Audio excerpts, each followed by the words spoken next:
Salut à tous, on va essayer d'avancer ce défi MVK dans cet épisode 5. Justice Winslow nous avait rejoint dès le premier été, ainsi que Chris Dunn, qui donc étaient peut-être les deux moins difficiles à obtenir. On rappelle le principe, réunir Turner, Winslow, Dunn, Kawhi et Ben Simmons dans la même équipe. Et c'était, évidemment, cette équipe, c'était les Brooklyn Nets. Voilà, donc Miles Turner, il avait fallu donner un petit peu plus en échange, c'est normal. Il a une valeur marchande qui est supérieure aux deux premiers. Et puis ensuite, on avait fait ce qu'on pouvait pour essayer de constituer un maximum d'assets, c'est-à-dire de monnaie d'échange, en fait, pour pouvoir essayer d'attirer Ben Simmons ainsi que Kawhi Leonard. Et contrairement à ce que je pensais, c'est-à-dire que j'imaginais être obligé de devoir monter deux trades différents, et je pensais que le deuxième serait encore plus difficile à faire puisque on aurait beaucoup sacrifié pour le premier en fait. Et ben il se trouve que le deal triangulaire avec les Spurs, parce que cette partie a démarré à l'été 2018, avant que Leonard soit envoyé aux Raptors, hein. Donc Kawhi c'était un Spurs, c'est pour ça que ma photo c'est Kawhi aux Spurs. Et le deal avec donc les Spurs et les Sixers avait reposé, on avait vu ça à l'épisode précédent, sur notamment Zion Williamson, Ja Morant, donc deux rookies de très très forte valeur de l'été 2019. Et évidemment, D'Angelo Russell avait pesé dans la balance. Et on se retrouve donc en milieu de saison 2019-2020, hein, donc avec cette équipe qui, elle est réunie. Voilà, c'est parti. On n'a plus de problème de trade, si ce n'est éventuellement, on verra s'il y a quelque chose qui doit être fait à l'été qui suit. En tout cas, dans l'immédiat, il n'y a pas du tout d'urgence. Le banc, il n'est pas phénoménal, mais il permet quand même d'assurer, surtout quand on a un 5 majeur qui est aussi fort. Et puis on a quand même réussi dans le trade qui nous a ramené Leonard et Simmons, on a réussi à récupérer quelqu'un qui est un excellent sixième homme, c'est Lonnie Walker, hein. Donc je rappelle, on est en courant 2020, ce qui veut dire que, si je dis ça, c'est parce que Lonnie Walker, il a eu le temps quand même de progresser, et c'est un joueur, ma foi, fort intéressant. Voilà, donc on a un match un petit peu amusant, c'est toujours amusant de jouer contre les Lakers, mais bon, même si ce ne sont pas les Lakers avec LeBron James, hein, puisque je vous rappelle que la partie commençant à l'été 2018, LeBron James a re-signé aux Cavs, et il est un adversaire de première valeur à l'Est, hein. En gros, LeBron continue à régner sur l'Est. Ils avaient été les Cavs en finale NBA l'année précédente, hein, donc dur de rivaliser. Il a fallu se renforcer, on s'était fait taper par eux. Et voilà, donc les Lakers, ils sont beaucoup plus construits autour des jeunes et de Marcus Cousins, ce qui est une construction intéressante, hein, après tout. C'est pas du tout délirant. Si LeBron James n'était pas allé aux Lakers, voilà, c'est un what if. Dans la foulée, petit rendez-vous avec une équipe qui n'est pas mauvaise. Chicago dans cette partie est pas mal, puisqu'ils ont Michael Porter Jr., voilà, qui est associé à Lavine et à Markkanen notamment, puisqu'on leur a piqué Dunn. Ça, c'était dans un trade qui avait aussi notamment impliqué Spencer Dinwiddie. Et ils ont, en plus, on voit, ils ont trouvé quelqu'un au poste de meneur qui n'est pas une mauvaise pioche quand on a une équipe jeune autour. Regardez, c'est amusant, il y a un moment donné où après un temps mort, la lumière ne s'est pas remise. C'était assez cocasse, ça m'était jamais arrivé. Sur Touquet. Et donc, équipe intéressante du côté des Bulls, pour ça j'ai joué. Après, il fallait aussi que je joue 2-3 matchs avec cette équipe pour reprendre mes automatismes. Ouais, je dis reprendre, parce que cette association Dunn, Winslow, Lennard, Simmons, Turner, eh bien, je l'ai déjà joué, mais c'était sur NBA 2K17. Je m'étais amusé. À l'époque, c'était aux Lakers, pour dire, ça date. Je les avais réunis. C'était pas du tout les mêmes contraintes contractuelles. C'était beaucoup plus facile à ce moment-là de réunir ce 5-là. Je me souviens que la seule difficulté, ça avait été d'avoir Lennard, en fait, parce que le reste avait été possible de drafter. Je vous rappelle que à l'époque, les Lakers avaient un pick numéro 2, donc c'était quand même pas trop délicat de switcher à la draft 2016 pour choper Simmons à la place de Ingram, par exemple, etc. Donc voilà. Alors, c'est vrai que comme on n'avait que 13 joueurs, je suis obligé d'aller signer un vétéran. Donc on prend un vétéran agent libre, c'est Taj Gibson. Et derrière, forcément, on est obligé de fabriquer une rotation. Vous voyez que je mets Dunn, Lennard et Turner souvent sur les mêmes minutes. Et Winslow, Simmons aussi souvent ensemble, avec un banc où Birch, j'aime beaucoup Cam Birch, le pivot, on va dire le troisième pivot de Miami, quelque part. Je l'aime beaucoup parce que il m'a l'air d'avoir un profil. Alors c'est très limité, c'est sûr qu'on n'est pas sur du stretch 5, on n'est pas sur le type qui va comme ça contribuer en attaque, qui va être capable de tout faire. Non, pas du tout. Mais ce que j'aime bien, c'est que ce qu'on lui demande, il le fait correctement, à savoir dissuasion et prise de rebond. Voilà. Moi, sur un pivot remplaçant, comme ça, je ne demande rien de plus que ces deux choses-là. Dissuasion, rebond. Et donc, ça m'allait totalement d'avoir Kem Birch en sortie de banc. C'est juste parfait. De toute façon, Miles Turner va avoir beaucoup de minutes. C'est quand même un joueur très impactant. Donc, hors de question de lui donner moins de 33 minutes, parfois même 36. L'avantage, c'est que on peut éventuellement réunir, à certains moments, on peut réunir Turner et Birch. On joue avec deux grands sur de courtes séquences. On peut comme ça jouer avec deux grands. Et tiens, on vient de voir CJ Miles. CJ Miles, il a fait partie aussi des contreparties dans le trade massif de l'épisode qui nous avait précédent, qui nous avait vu récupérer Simmons et Lennard.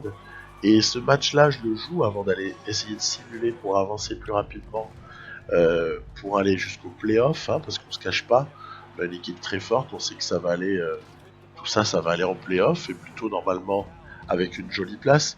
Ben oui, c'est intéressant de jouer les Spurs, parce qu'il y a notre ancien joueur, Lonnie Walker, précisément. Qu'est-ce que je raconte? Zion Williamson. Zion Williamson, donc, qui est un Spurs. D'Angelo Russell est aussi un Spurs. Dans le trade, ils avaient récupéré. Ils sont pas malheureux, les Spurs, je trouve, dans le trade.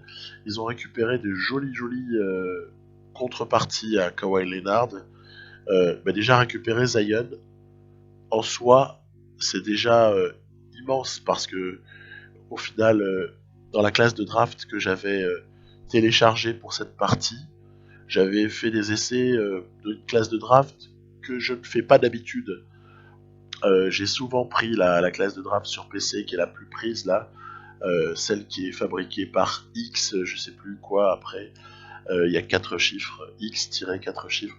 Je prends souvent sa classe à lui, je la prenais, mais ça m'a saoulé au bout d'un moment qu'il n'y ait pas des bons visages.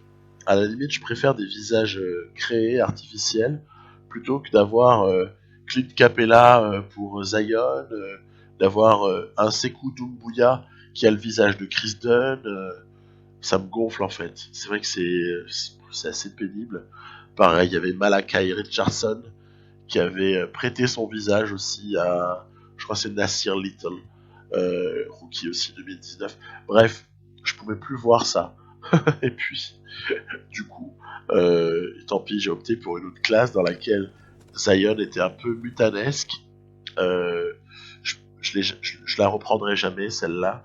Depuis, j'en ai trouvé une qui est très très satisfaisante parce que elle n'est pas cheatée. Et en plus de pas être cheatée, elle est, euh, elle est avec les vrais visages, ou en tout cas avec des visages qui sont pas troublants, quoi. Voilà. Donc, je pense que d'ici à la fin de NBA 2K19, je prendrai toujours cette draft-là. C'est une draft qui est dans les... Ah, elle est à peu près en 10-12e position des téléchargements. Je crois qu'il y a 6GV dedans. CGV et puis quelque chose. CJV et puis... voilà, je pense que les joueurs de PC me reconnaîtront de laquelle je parle. Elle est bien parce que les rookies, les rookies 2019, donc c'est là-dessus que ça peut être bien cheaté en fait, hein, suivant ce qu'on télécharge. Les rookies 2019, ils ont pas des overalls non plus horribles quoi, parce que voir sortir un rookie à 86 ou à 80, je trouve que c'est vraiment l'extrême limite. Faut pas qu'il y en ait trop. Pas qu'il y en ait trop. Dans une classe de draft, si vous avez genre on va prendre Zion Williamson, qui on va dire c'est lui le meilleur, bon ok. Zion à 85, déjà je trouve qu'il faut que ça me paraît beaucoup en fait. Moi je préfère un scénario où il sort à 79-80 et puis après on voit. Après il progresse et en 2 ans il est à 87, ok pourquoi pas. Mais par contre être tout de suite trop cheaté, moi ça me c'est pas ma cam en fait. Après, on avait vu hein, dans la partie avec Miami, ma GM là que j'avais faite, qui est pas morte, hein, j'ai pas effacé le fichier, mais euh, voilà, on peut pas jouer à tout. Hein. On peut pas jouer à tout. Euh, Il y avait un rookie qui était sorti par l'IA et pourtant je ne mets pas des, je demande des classes de draft plutôt faibles. Moi, hein, je mets 40 dans mes sliders de classe de draft. Je veux pas avoir une classe qui vient comme ça supplanter les cadors de la NBA en une année ou deux. Je trouve ça vraiment débile en fait. Donc voilà, je préfère sous-coter un peu les rookies qui arrivent. Ben, il y avait un type qui était arrivé à 85. Voilà. Donc pourquoi pas, je veux dire, il peut y avoir un mutant qui arrive de temps en temps. Mais si vous avez une classe de draft où le premier il est à 85, après vous avez 3 ou 4 joueurs à 82, ensuite vous en avez plein à 80 ou à 79, non, c'est nul. C'est nul. C'est nul parce que ça vient tout de suite interférer dans les rapports de force en NBA, alors qu'on sait très bien que, sauf exception, les rookies, bah honnêtement, ils impactent pas tout de suite, quoi. Regardez, on prend les dernières années, 2016. Quel rookie de 2016 impacte vraiment la ligue? Ben, Ben Simmons dans un sens, euh, Jamal Murray du côté des Nuggets, mais regardez, même pour un gars comme Jaylen Brown, il impacte pas la ligue. Il est un très bon joueur en devenir des Celtics pour le moment, et puis on verra ce qu'ils en font. Est-ce qu'il impacte la ligue? Non. Est-ce que Chris Dunn, position 5 avec Minnesota à l'époque, impacte la ligue? Ben non, malheureusement, parce que j'aime beaucoup ce joueur. Est-ce que sur la même draft, Bender et Chris, on se marre, hein? Dragon Bender, Marquis Chris sont des flops, les pauvres, à ce stade de leur carrière, espérons-leur autre chose. Il y a comme ça, on peut pas dire que la classe 2016 soit super impactante. La classe 2017, bah, déjà un petit peu plus impactante avec Donovan Mitchell, avec Jason Tatum, avec... mais regardez, Markel Fultz, il a disparu des radars pour le moment. Il y a plein de choses à dire en fait. On a, euh, on a des gens en fait qui s'avèrent être des bonnes pioches, mais pour lesquels il faut comme ça du temps. Bon, puis quand on regarde aussi la classe 2018, si vous sortez Luka Doncic, il y a aussi, ouais, il y a Trae Young. Trae Young, il est impactant, mais dans une équipe qui ne joue pas les playoffs, Mais c'est prometteur, hein, c'est ultra prometteur.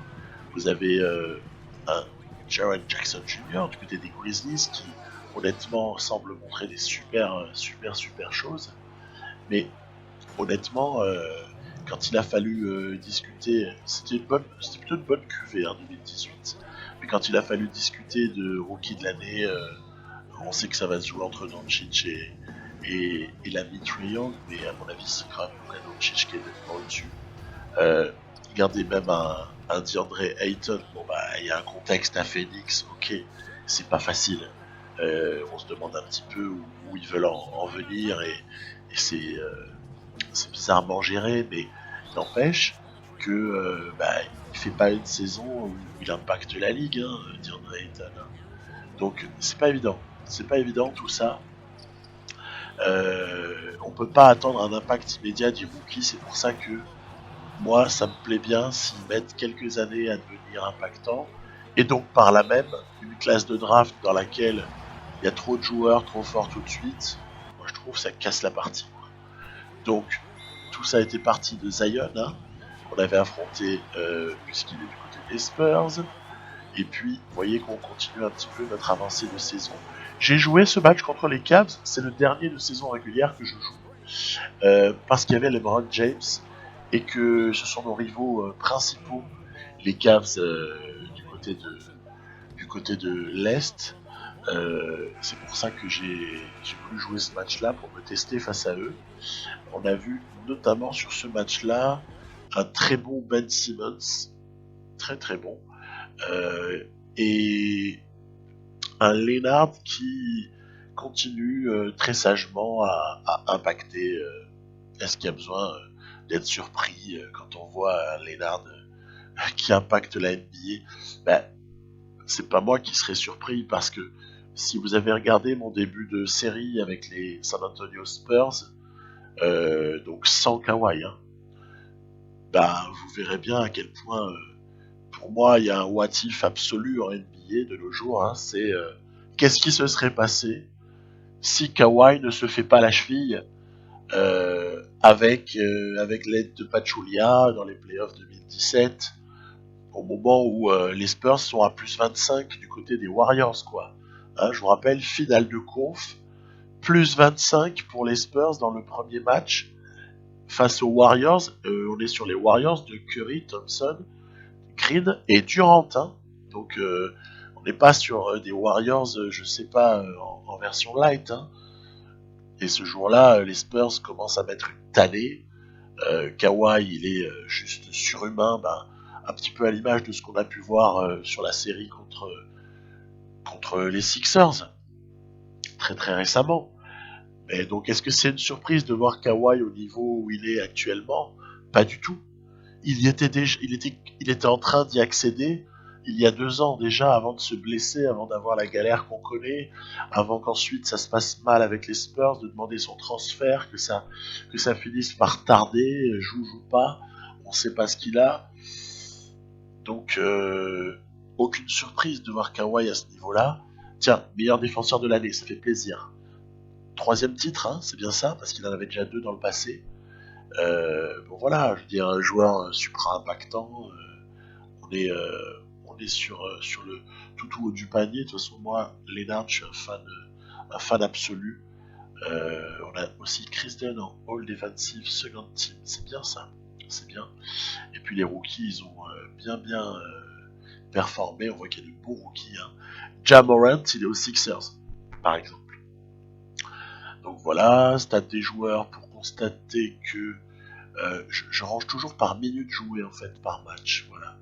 Vous avez aussi voilà, un 6e homme plutôt intéressant, Lonnie Walker.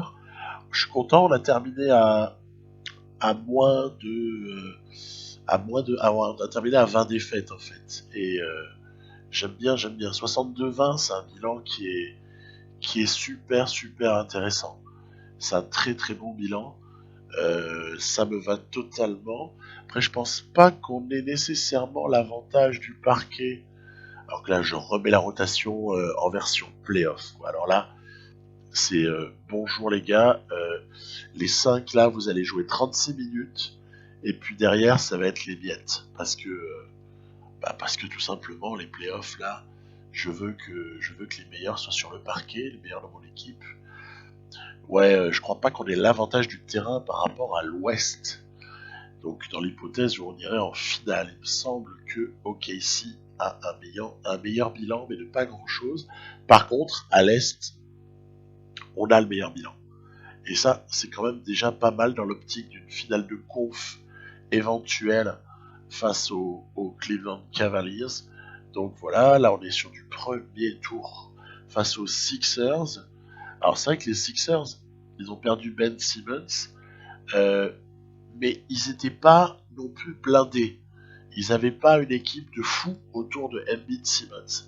C'est pour ça que, au final, on les sweep. Et ouais, ça me surprend pas outre mesure. Intéressant de voir par contre le sweep des Raptors contre les Knicks, parce que les Knicks, c'est une équipe qui est émergente là dans la partie. Elle est pas mauvaise du tout.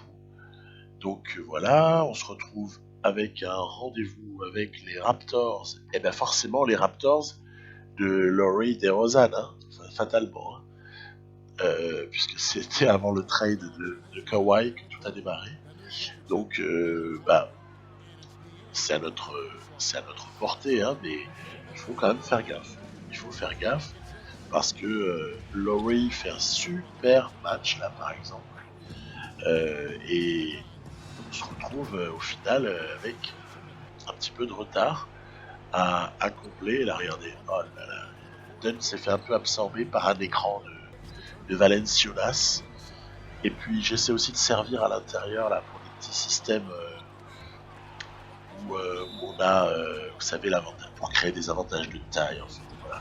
C'est un truc que je fais pas mal aussi avec Ben Simmons, parce que pour moi il y a un sujet qui est d'actualité en plus et sur lequel je pense que je vais vous parler dans pas longtemps du tout à propos des Sixers en rapport avec Ben Simmons, aussi dans notre thématique là de la partie, parce que il y a une question qui en contient plusieurs, pour moi qui est essentielle à aborder, c'est Ben Simmons à quel poste, entouré comment, avec quel rôle et comment on le fait jouer, comment on l'utilise.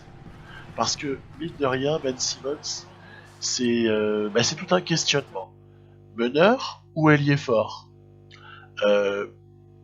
vous le laissez comme ça s'occuper d'occuper un poste de meneur la majeure partie du temps, ou est-ce que plutôt Ben Simmons, on considère que c'est plutôt un power forward et, et à ce moment-là, à des moments, il laisse le ballon, il essaie d'exister sans ballon, en post-up, veut dire comme ça prendre des positions. On sait qu'il a une capacité de drive, si on appelle les bons systèmes, etc.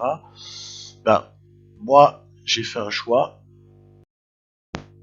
Dans cette partie, Ben Simmons, c'est un poste 4. Voilà. Et après, évidemment que occasionnellement, je vais le mettre en défense sur certains joueurs qui sont adaptés à sa morphologie et que je peux le switcher à des moments. Mais si j'ai pris Chris Dunn, c'est pas pour positionner Ben Simmons en meneur. Voilà, très très simplement. Je pense que Ben Simmons, en tout cas voilà, c'est l'optique dans cette partie-là. Encore une fois, je vais reparler de ce sujet-là quand je vais parler des Sixers, parce qu'il y a vraiment énormément de choses à dire par rapport à la construction de leur future équipe, alors même qu'ils se sont fait sortir par les Raptors. Eh bien, les Sixers répondent d'une certaine manière à la question. Pour moi, Ben Simmons, il doit être positionné en 4. On doit faire attention avec lui sur la transition, parce que non, ce n'est pas un si bon joueur de transition que ça. Il a un ratio de ballons perdus en transition qui est absolument affolant. Si vous ne me croyez pas, vous allez sur nba.com, vous allez chercher vos stats, vous allez surtout chercher les stats avancées. Vous allez comprendre que ce que je raconte n'est pas dit comme ça, balancé au hasard. Ben Simmons n'est pas un bon joueur de transition. Ben Simmons, est un meilleur joueur s'il fallait ordonner les choses. Actuellement, en tout cas à ce stade de sa carrière, c'est un meilleur joueur de jeu demi-terrain que de transition. Alors vraiment, quand on lâche cette phrase, ça choque. On se dit mais n'importe quoi, machin, tu vois pas ses qualités, nanana. Écoutez, en tout cas, sur les 2 premières années où il a joué en NBA, le constat, c'est celui-là, voilà. Et d'ailleurs, il suffit d'avoir un peu regardé les matchs, encore même de la série là, de playoff contre les Raptors. Je parle même pas de celle contre les Nets aussi, où c'était assez visible, euh, pour s'apercevoir que Ben Simmons, ben oui, il y a beaucoup de balles, de ballons de contre-attaque qui ne vont pas à leur terme parce que il y a peut-être une passe trop difficile qui est tentée, il y a un manque de lucidité, on cherche à faire quelque chose de trop difficile ou de, je sais pas moi, c'est des histoires d'ajustement d'équipe aussi. Je veux dire, ça se joue pas tout seul hein, le basket. Hein. Donc dans le système actuel des Sixers, on voit que Ben Simmons n'est pas spécialement un joueur de fast break, un joueur de transition, mais pour autant, ça peut le devenir. Il peut devenir élite en la matière. Il peut le devenir, mais totalement. Simplement, à l'heure actuelle, moi, c'est du poste 4 et on va lui demander comme ça d'utiliser son gabarit pour, déjà, il est capable de prendre pas mal de rebonds, alors que là, il y a une super action de Burge. Elle est mine de rien, celle-là, elle est hyper importante. Du rebond. Après, évidemment, il a une telle qualité, il a un tel QI offensif dans l'absolu que les bonnes passes, il va vous les trouver. Quand il y a un mec qui coupe dans le backdoor, bam, tout de suite, il y a Ben Simmons qui trouve. Je veux dire, on est sur un joueur élite. En tout cas, il a vraiment, il n'est pas All-Star pour rien pour le coup. C'est pas usurpé. Mais il y a encore pour moi plein de choses à ajuster à ce stade-là de sa carrière. C'est pas du tout un produit fini. C'est pas du tout fini l'histoire. Là, Bruno Fernando, le pivot très athlétique des Bucks dans cette partie, euh, qui avait fait un chantier là sur, sur l'action. On l'a quand même empêché qu'il dunk. Là, j'ai juste bouffé l'horloge pour que ce soit très difficile pour les Bucks qui ne prennent pas temps mort d'essayer d'aller gagner ce match. Donc c'est sauvé, mais d'un point. Ça veut dire qu'on est vraiment passé à 2 doigts de se faire taper sur ce match. On a existé au rebond, ça me fait plaisir. En revanche, il y a eu une grande maladresse qu'on peut aussi, il y a Leonard qui est en 36-15, qu'on peut aussi mettre sur le dos d'une bonne défense des Bucks. Ok, très bien. Simuler la suite. Et donc voilà, Ben Simmons, pour moi c'est un vrai sujet. Je vais l'aborder, ce sera un des thèmes principaux de ce que je vais sortir bientôt sur les Sixers.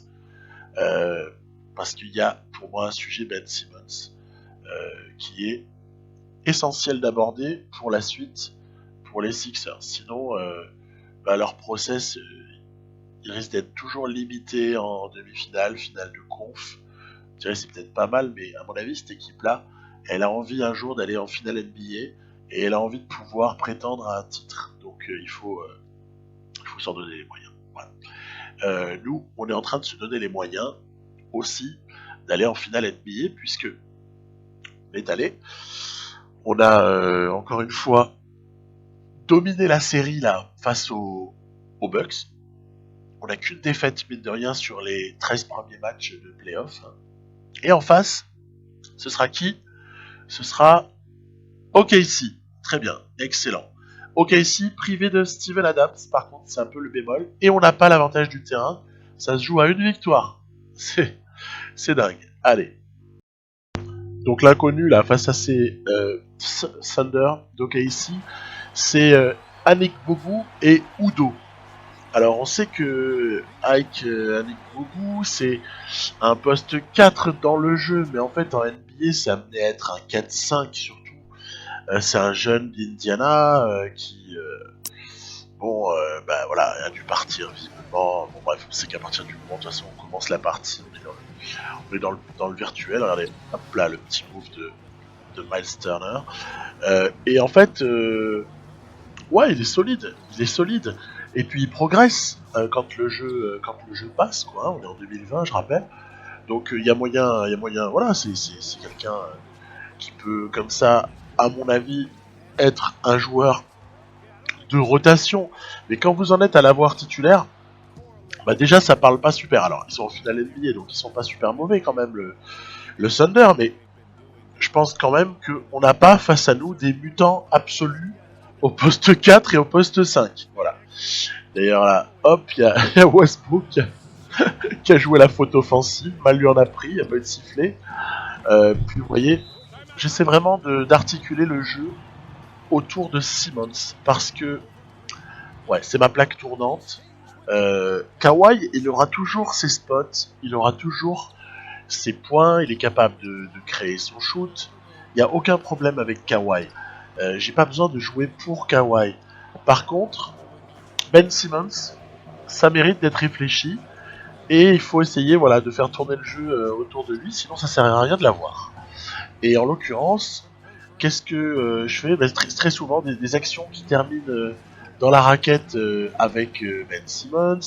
On le sert aussi au poste bas pour qu'il puisse soit jouer son défenseur en 1 contre 1, soit trouver une très bonne passe parce qu'il y a un cut.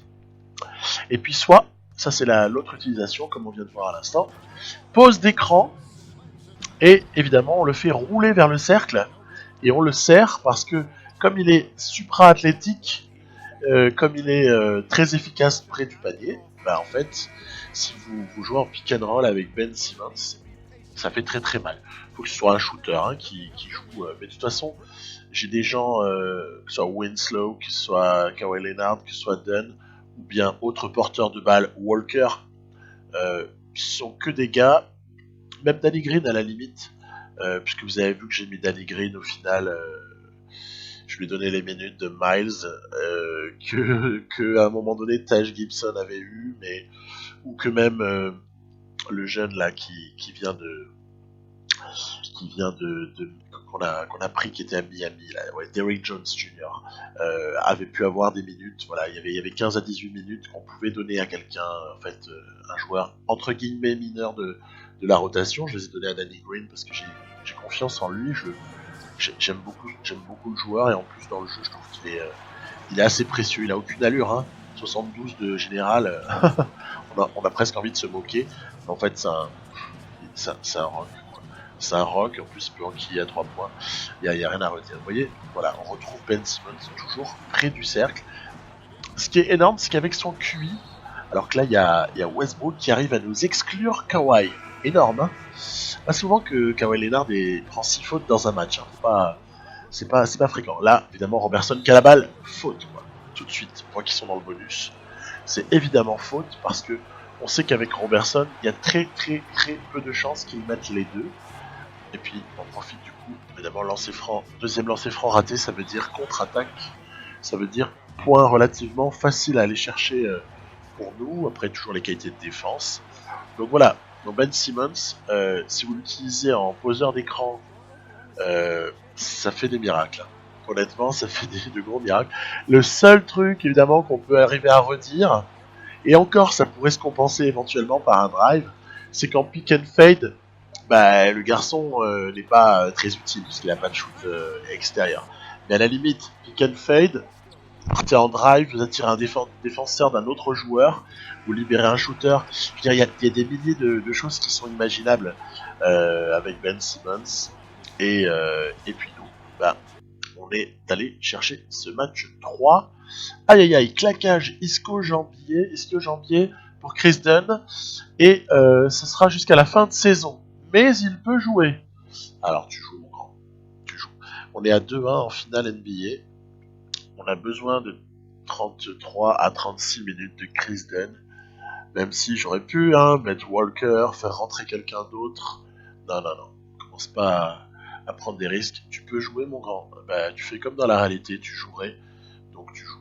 Voilà. Et puis on voit que l'écart est relativement fait dans ce quatrième quart-temps du match 5. On est donc en situation où on va pouvoir aller cueillir le titre tant espéré. Voilà. hop, on continue, team move, avec Turner, puisqu'on avait créé le décalage de défenseurs, bref.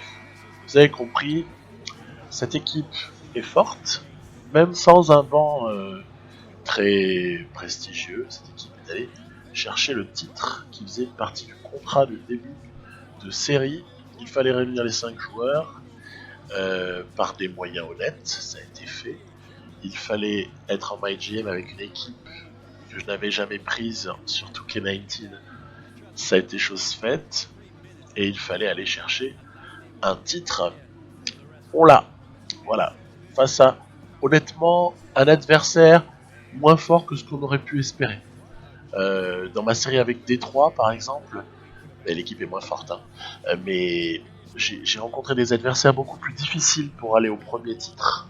Enfin, au premier titre, au titre, parce que je sais pas si on aura un deuxième, c'est ce qu'on espère. Et puis là, par contre, bon, bah, ça aura pas été très très difficile, mais encore une fois, cette équipe est vraiment très très forte. Et puis on a voilà, un Kawhi qui va être, manifestement, vu les images, Kawhi va être MVP des Finals, il l'a déjà été.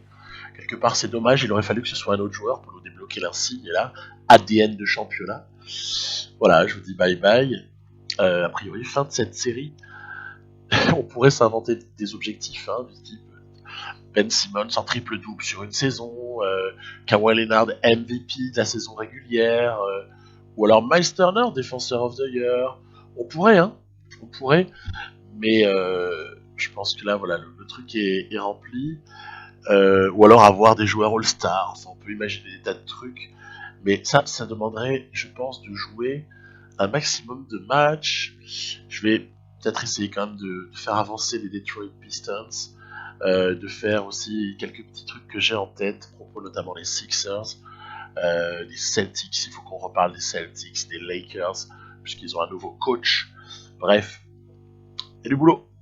À bientôt, bye bye.